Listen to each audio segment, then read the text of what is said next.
السلام علیکم ورحمۃ اللہ وبرکاتہ۔ بسم اللہ الرحمن الرحیم۔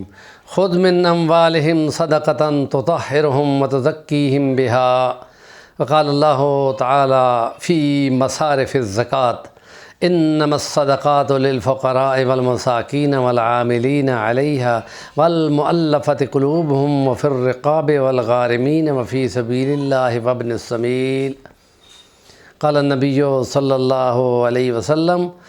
تؤخذ من اغنیائہم وترد الی فقرائہم رب زدنی علما۔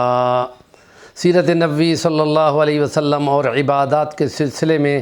ہم زکوٰۃ پر کچھ باتیں کر رہے ہیں، اور زکوٰۃ کا معنی زکا یزکو کا معنی ہوتا ہے بڑھوتری۔ لغت میں ایک اور بھی معنی ہے، وہ ہے کہ زکا یزکو کا معنی ہے پاک کرنا،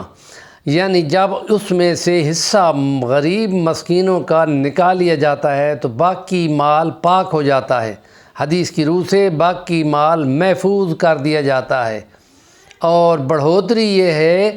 کہ جب وہ زکوٰۃ کا حصہ نکال کر ایک خاص اماؤنٹ بنا کر ان غریبوں کو دی جاتی ہے تو وہ اپنی کسی نہ کسی انویسٹمنٹ میں لگا کر پیسہ کماتے ہیں اور مال بڑھتا ہے۔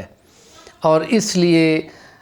فرمایا گیا ہے کہ ان کے مالوں کو ان سے لے کر ان کے مالوں کو پاک کرو، تاکہ ان کے دل بھی مطہر اور مزکی ہو جائیں اور مال بھی صاف ہو جائے، اور قیامت کے محشر میں ان کی جو پکڑ کا خطرہ ہے وہ بھی ان سے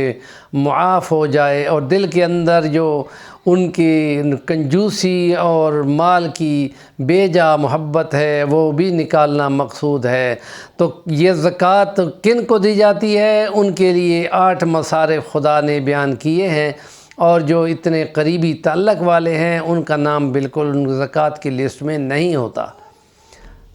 نہ باپ پر نہ ماں پر زکوٰۃ لگتی ہے، بلکہ اصل مال جیسا اپنے اوپر لگتا ہے ویسا ہی اصل مال اپنے والدین پہ لگتا ہے۔ زکوٰۃ ان کے لیے ہے جو دور پار کے قریب کے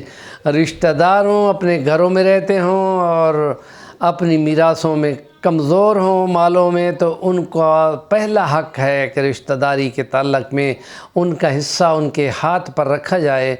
اور یہ کہا جائے کہ یہ آپ کا وفی اموالہم حق معلوم للسائل والمحروم۔ تو یہ وہ پوچھنے والے مانگنے والے تو نہیں بنتے، لیکن ان کی انا ان سے منع کرتی ہے تو ان کو یہ حصہ مہیا کر کے کہا جائے کہ یہ آپ کا اپنا حصہ ہے، وصول کرو۔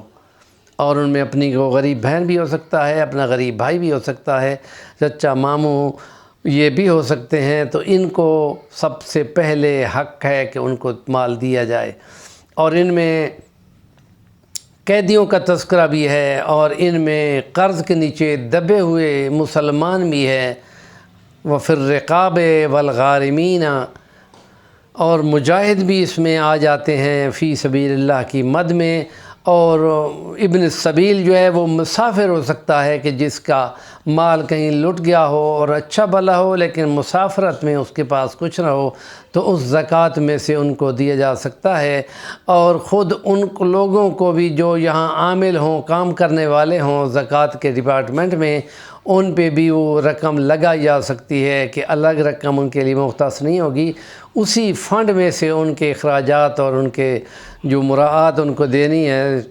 سفر وغیرہ کی اور تنخواہ وغیرہ کی، وہ اسی میں سے دی جا سکتی ہیں۔ اور کوئی مؤلفۃ القلوب ہو جس کے دل کو رام کرنا ہو کہ وہ کلمہ پڑھ کے پہلی دفعہ آیا ہو اور اپنوں نے بائیکاٹ کر دیا ہو، تو اسی زکوٰۃ کی مد میں ان کو دے کر اس کی ضروریات پورے کر کے ان کا دل کو اور نرم اپنے حق میں، اسلام کے حق میں کرنا مقصود ہوتا ہے۔